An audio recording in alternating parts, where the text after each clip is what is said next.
Ma mère m'a appelé depuis le restaurant et j'entendais mes deux sœurs parler en arrière-plan. Immédiatement après, j'ai entendu un rire étrange juste derrière moi. J'étais complètement seule.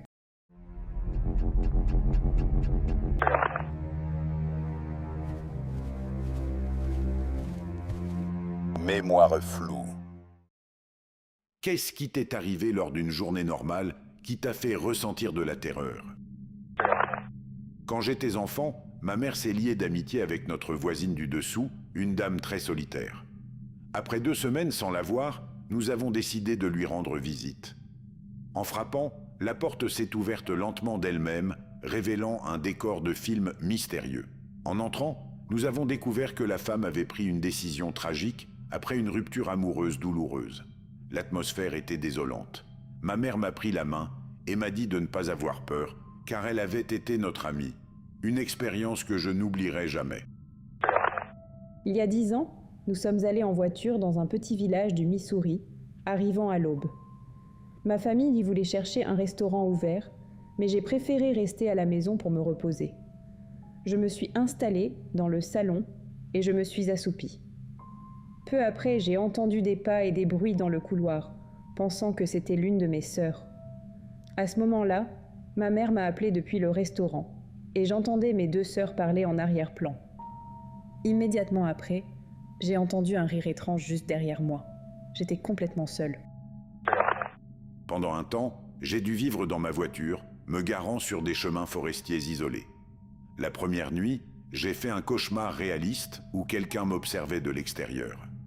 La peur m'a fait éviter l'endroit pendant des jours, jusqu'à ce qu'un après-midi, je décide d'y retourner pour faire une sieste. Au bout de quelques minutes, un bruit m'a alerté. Un inconnu est sorti des buissons avec un vélo, avançant droit vers mon véhicule. En remarquant que je l'avais repéré, il est parti. J'ai compris que mes cauchemars n'étaient que mon subconscient m'avertissant du danger. En CM1, j'avais un instituteur qui me traitait toujours avec un favoritisme exagéré. Un jour, j'ai trouvé un magazine étrange dans mon bureau.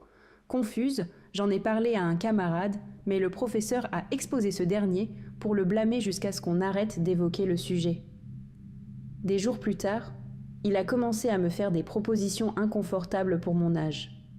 Peu après, il a été soudainement remplacé et n'est jamais revenu. Des années après, j'ai compris que plusieurs adultes avaient remarqué des comportements inquiétants et étaient intervenus. Heureusement, je n'ai jamais découvert ce qui se passait réellement.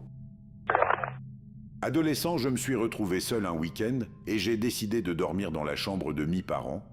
Vers 2 heures du matin, une intense sensation d'inconfort m'a réveillé.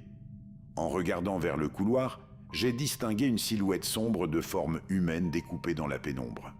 Nos regards se sont croisés quelques instants jusqu'à ce que la figure se retourne et s'enfonce dans l'obscurité, suivie d'un grand fracas.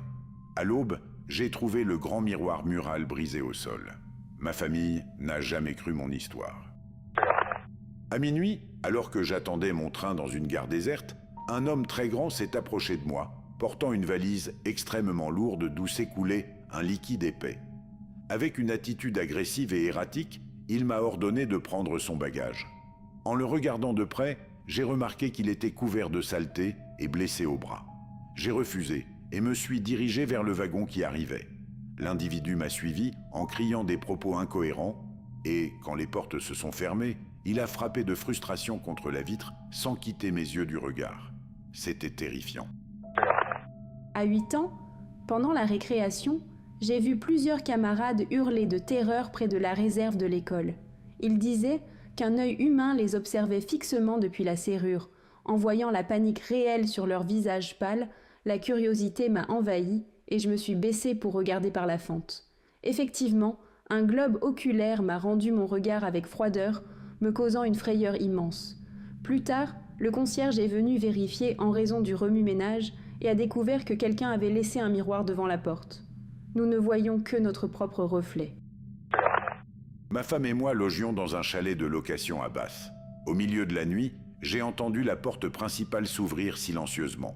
Je me suis mis en alerte en entendant des pas s'approcher de notre chambre jusqu'à ce que la lumière du détecteur de mouvement s'allume, projetant l'ombre d'un intrus contre le mur.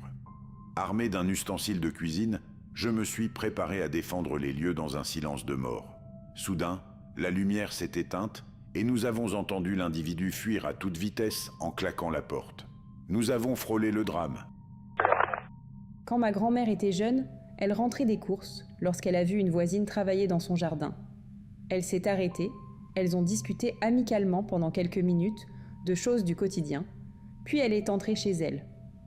En racontant cette rencontre à mon grand-père, celui-ci l'a regardée consternée et l'a interrompue pour lui dire que toute la famille avait assisté aux funérailles de cette même voisine 2 semaines plus tôt. Ma grand-mère a failli s'évanouir sous le choc. Ma mère a vu sa réaction et assure qu'il ne s'agissait ni d'un oubli ni d'une confusion. Nous vivions dans une maison isolée près d'une route principale. Une nuit, j'ai été réveillé en sursaut par les cris de ma mère et j'ai vu un individu habillé en noir courir sur mon futon pour s'enfuir du logement. Après cet événement, j'ai commencé à souffrir de paralysie du sommeil récurrente. Je sentais une présence maléfique juste derrière moi alors que je restais immobile sur le côté. Bien que mes instincts me suppliaient de ne pas regarder, la peur paralysante me faisait ressentir que le danger entré cette nuit-là rôdait toujours dans l'ombre. L'épouse de mon cousin est revenue à la maison à l'improviste pour chercher son téléphone et a découvert l'échelle du grenier complètement dépliée, alors que personne ne l'utilisait. Elle est sortie, en silence, et a appelé la police. Lors de l'enquête, les autorités ont trouvé plusieurs appareils cachés installés à l'intérieur du logement. Le responsable était un voisin qui s'était procuré un double des clés des années plus tôt. Elle l'avait interrompu juste au moment où il manipulait l'équipement. Savoir que quelqu'un avait accès à notre intimité depuis si longtemps a été une expérience profondément troublante. J'ai séjourné dans un ancien pavillon de chasse du 19e siècle en Angleterre. Dès que je suis entrée dans la pièce, j'ai ressenti une lourde sensation de surveillance. Cette nuit-là, après avoir laissé les lumières allumées par peur, j'ai fait des cauchemars réalistes, de tranchées et de bombardements de la Première Guerre mondiale, me réveillant au bruit de coups. En descendant prendre le petit déjeuner, j'ai découvert un tableau historique révélant que l'hôtel avait servi d'hôpital militaire pendant la Grande Guerre. Je n'en savais rien, ce qui a rendu mon expérience inexplicable. Je rentrais chez moi par le parc de mon quartier, en plein jour. En prenant un raccourci, 2 jeunes m'ont bloqué le passage. Même si cela semblait étrange, j'ai avancé. Soudain, l'un s'est caché derrière les buissons, tandis que l'autre tentait de me distraire avec des questions. J'ai alors remarqué plusieurs autres personnes qui attendaient hâte près d'un véhicule garé. La situation m'a paru trop suspecte. J'ai fait demi-tour immédiatement. J'ai couru vers une autre sortie, sans regarder en arrière. Je suis arrivée chez moi en tremblant, convaincue d'avoir évité un destin terrible. À l'âge de 7 ans, un conducteur inconnu s'est arrêté à ma hauteur et m'a ordonné de m'approcher. Face à mon refus, il m'a dit « Reste loin de Christina » avant de repartir. Christina était une camarade avec qui j'avais une amitié instable. Des années plus tard, une amie m'a fait sortir de la classe quelques minutes alors que Christina restait près de mon déjeuner. En revenant et en buvant mon soda, j'ai remarqué un goût étrange et je l'ai recraché immédiatement. Plus tard, on a découvert que Christina avait altéré la boisson avec une substance inconnue. La situation a nécessité l'intervention des autorités. Quand j'avais 4 ans, ma famille est décédée dans un grave accident de la route au Texas, alors qu'elle venait me chercher. Des années plus tard, alors que j'étais étudiant à l'université, j'ai fait des recherches sur l'affaire et j'ai trouvé le témoignage en ligne d'un habitant local qui a assisté à la tragédie. Le témoin décrivait une apparition troublante par la suite. Il affirmait voir constamment les silhouettes de la jeune famille marcher sur le bas-côté de l'autoroute, tentant de poursuivre un voyage qui n'est jamais arrivé à destination. Un vide difficile à décrire. Je voyageais de nuit sur une route secondaire et déserte quand j'ai aperçu une voiture avec ses feux de détresse allumés et une femme qui appelait désespérément à l'aide à côté du capot ouvert. Poussé par l'empathie, j'ai garé ma voiture et je suis descendu pour l'aider. Cependant, en m'approchant, j'ai remarqué que la femme ne me regardait pas dans les yeux, mais fixait la végétation dense sur le bord de la route, tout en gardant ses mains cachées derrière son dos. Une étrange intuition m'a fait m'arrêter net, juste avant d'entendre des pas rapides sortir des fourrés.